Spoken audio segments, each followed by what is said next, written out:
Bonsoir à tous, ravi de vous retrouver dans BBC Info. Voici le sommaire. 32 000 cas de Covid-19 en Afrique et au Sénégal, l'augmentation fulgurante des infections en une semaine inquiète la population. La bataille contre le coronavirus est délicate dans les zones de conflit. Dans ce journal, groupe lance le nord-est de la RDC. Et nous verrons comment Ebola, la tuberculose et le VIH aident les scientifiques africains dans la lutte contre la pandémie.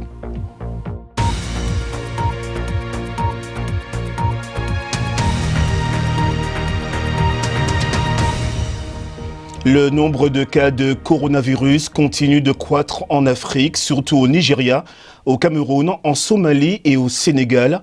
Examinons de plus près les derniers chiffres. Le Centre africain de contrôle et de prévention des maladies indique que près de 32 000 cas ont été confirmés dans 52 pays africains. 1423 personnes sont décédées sur le continent, tandis que plus de 9500 se sont rétablis. Sachez aussi qu'il est désormais obligatoire de porter un masque en public dans la plus grande ville d'Afrique, à Lagos, au Nigeria. Le gouvernement menace de sanctions tous ceux qui ne porteraient pas de masque. Plus de la moitié des 1200 cas enregistrés au Nigeria se trouvent à Lagos. Pendant ce temps, l'Afrique du Sud, l'un des pays les plus touchés avec 4500 malades, a reçu une équipe de médecins cubains venus en renfort. Et au Sénégal, alors que la pandémie est restée longtemps relativement contenue, le nombre de cas augmente depuis quelques jours. 736 cas recensés, 9 décès. Les soignants se préparent une vague de nouveaux patients, comme ici, à l'hôpital de Pikine, dans la banlieue de Dakar. Olivier Weber. C'est devenu un rituel pour les urgentistes de l'hôpital de Pikine.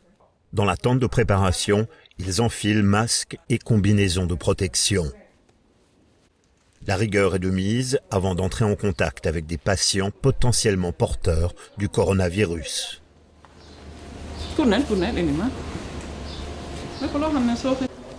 Direction la zone de quarantaine. C'est là que se trouvent les patients qui présentent des symptômes. Des prélèvements sont effectués sur une malade pour être envoyés au labo. À la sortie de la zone de quarantaine, chaque urgentiste est soigneusement désinfecté.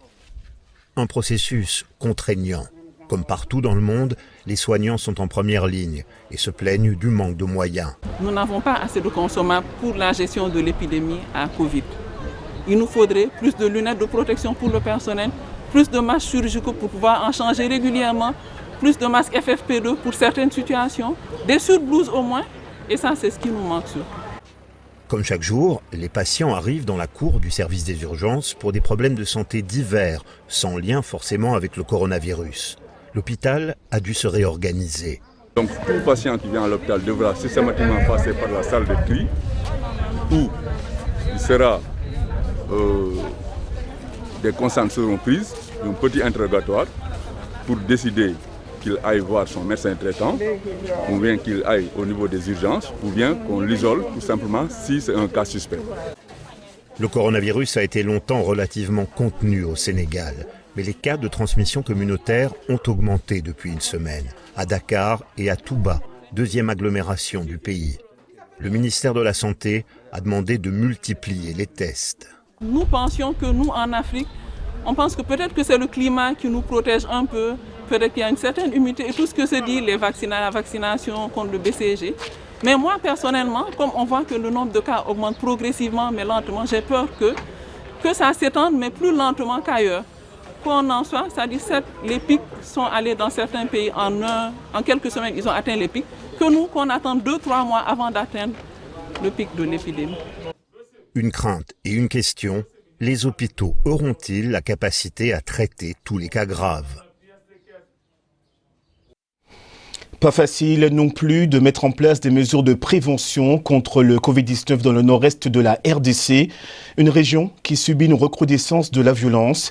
Mais dans les camps de déplacés, la riposte pour freiner la propagation du virus s'organise. Pierre-Luc Roy. Nous sommes en République démocratique du Congo, dans la province du Nord Kivu. Ici, dans ce camp de déplacés, des travailleurs des Nations Unies tentent, tant bien que mal, de venir en aide aux populations locales afin de lutter contre l'épidémie de coronavirus. Les centres comme celui-ci restent une bouée de sauvetage pour de nombreux déplacés internes et réfugiés. Par exemple, ils viennent en aide financièrement aux populations grâce à des téléphones portables et des cartes SIM. Toutes nos possessions ont été brûlées dans notre maison. Je vais également utiliser cet argent pour lui acheter des vêtements parce que nous n'avons plus rien.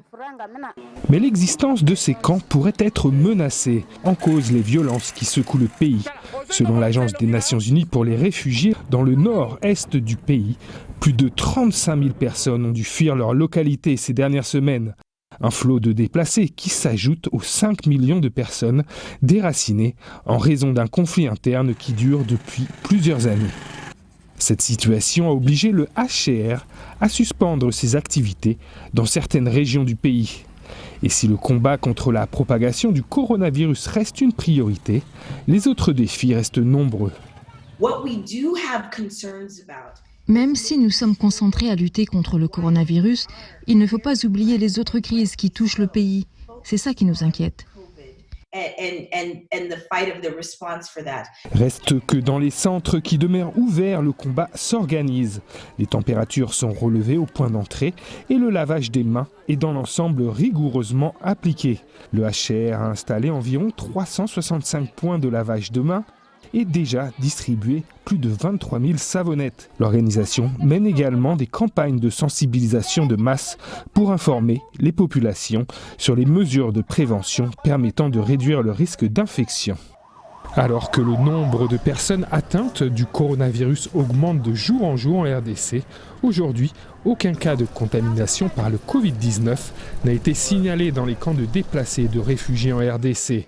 Mais si le virus venait à se propager, il pourrait dévaster une communauté qui est déjà très vulnérable.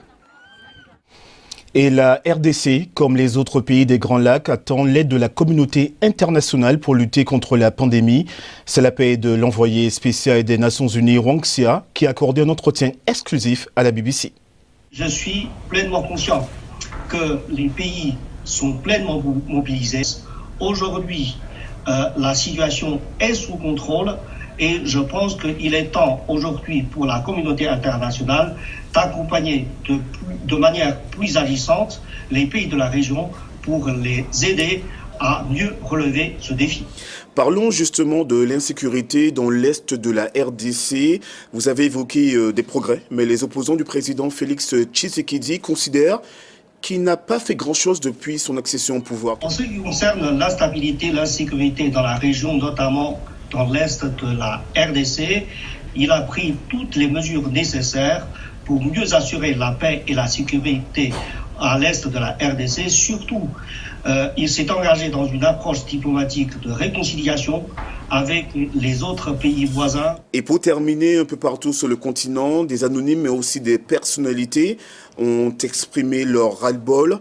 Ils disent que la médiatisation autour de la pandémie de coronavirus est malsaine. Les pays africains font tout le nécessaire pour assurer une bonne gestion, pour assurer l'efficacité de la lutte contre la pandémie. Un pays comme la RDC a accumulé une bonne expérience dans la lutte contre l'épidémie d'Ebola. Et donc, c'est une expérience à mettre en valeur. En même temps, il faut avouer que les pays africains, notamment les pays de la région des Grands Lacs, ont des infrastructures sanitaires plutôt insuffisantes pour faire face de manière efficace à cette pandémie. Et c'est pour cette raison que le secrétaire général a lancé un appel vibrant à l'endroit de la communauté internationale pour qu'il y ait une bonne mobilisation en solidarité. En Afrique, l'expérience face aux maladies telles que le paludisme ou la fièvre jaune donne au continent une longueur d'avance dans la lutte contre le coronavirus. Pour rappel, l'épidémie d'Ebola entre 2014 et 2016 a durement touché l'Afrique de l'Ouest avec plus de 28 500 cas et 11 000 décès. Le VIH est fortement présent en Afrique de l'Est et en Afrique australe, où plus de 20 millions de personnes vivent avec la maladie. Et la fièvre jaune causerait jusqu'à 60 000 décès par an. Des situations sanitaires qui devraient avantager le continent face au Covid-19. Anne Soy, Marina Darras. L'épidémie d'Ebola en République démocratique du Congo avait déjà mis les pays frontaliers en état d'alerte depuis des mois. Dans beaucoup de pays africains, cette situation était la norme dans les salles d'arrivée des aéroports ou autres points d'entrée dans le pays. Puis est arrivé le Covid-19 et le contrôle aux postes frontières s'est prolongé. Sur ce front, l'Afrique avait une longueur d'avance et le fait que la maladie soit apparue sur le continent un peu plus tard a beaucoup aidé les préparatifs. L'Afrique a eu plus de temps que les autres. Les pays africains ont pu voir la manière dont le monde occidental et l'Asie avaient réagi. Et j'ai été vraiment frappé par le fait qu'il y avait vraiment moins de ce déni de la réalité, comme cela a pu être le cas en Occident ou en Chine. J'en ai vu moins en Afrique et cela est très encourageant. Je vois que de nombreux pays africains ont vraiment pris ça au sérieux. Les habitudes changent rapidement dans les communautés à travers l'Afrique, comme elles ont dû le faire lors des épidémies d'Ebola. Les mouvements entre les pays se limitent désormais aux marchandises et même ici, la prudence est de mise. Dans les années 80-90, cette autoroute reliant le port de Mombasa à Kigali est devenue une voie de propagation du VIH dans les zones rurales. Les centres où les camionneurs s'arrêtaient, se garaient et se logeaient pour la nuit sont devenus des foyers d'infection. Et avec le Covid-19, les pays les ont rapidement identifiés comme étant à très haut risque.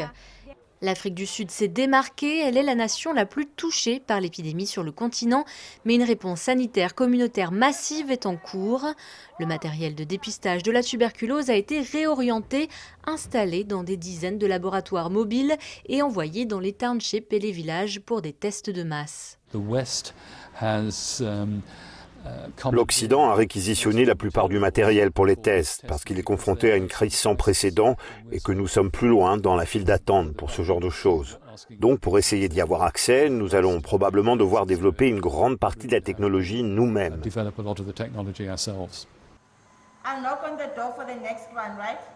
C'est la course pour trouver des solutions locales à un problème mondial. Et afin d'éviter une catastrophe majeure, le continent doit réagir rapidement et vigoureusement à la pandémie. Mais il est encore un peu trop tôt pour savoir si sa réponse a été assez rapide. Passons maintenant à votre rendez-vous quotidien. À vous la parole avec vos témoignages depuis le Mali, l'Allemagne et le Cameroun.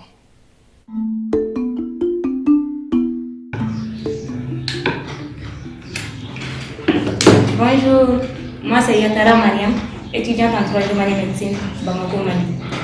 Suite à cette pandémie du coronavirus, notre gouvernement a pris des dispositions parmi lesquelles il y a la fermeture des écoles. Donc, je suis en train de profiter de ces moments libres pour réviser mes cours. En même temps, je suis en train de confectionner des masques pour les enfants du quartier. Vraiment, je vous invite à respecter les mesures d'hygiène.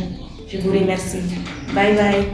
Que je vous salue depuis Berlin en Allemagne. Voilà, j'ai une petite challenge pour vous en ces moments de Covid-19. Voilà, qui peut faire ça? Voilà. Et le deuxième challenge est... Voilà, regarde bien mes mains. Regarde bien.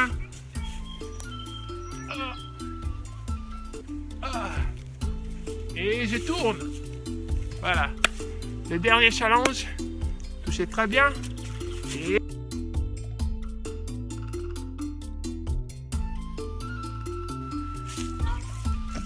Gardez-vous en bonne santé, hein. Bye. Bonjour, je m'appelle Erika Wilson et je vis au Cameroun. Mon conseil concernant la pandémie, c'est de se concentrer sur ce qu'on peut contrôler. Je ne peux pas contrôler la durée de la pandémie, je ne peux pas contrôler ses effets sur le plan économique et social, ce que les gens décident de faire ou de dire, même ce qui va se passer le mois prochain.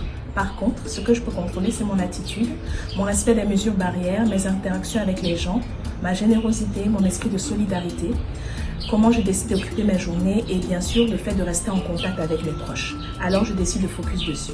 Bonne journée.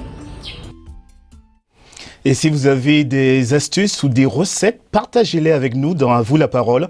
Envoyez-nous vos vidéos, pas plus de 30 secondes. Voici le numéro WhatsApp de la rédaction, plus 44 75 68 60 89 79. Et merci de nous avoir suivis, notamment sur Canal 2 au Cameroun. Bonne soirée à tous et à demain pour une nouvelle édition de BBC Info.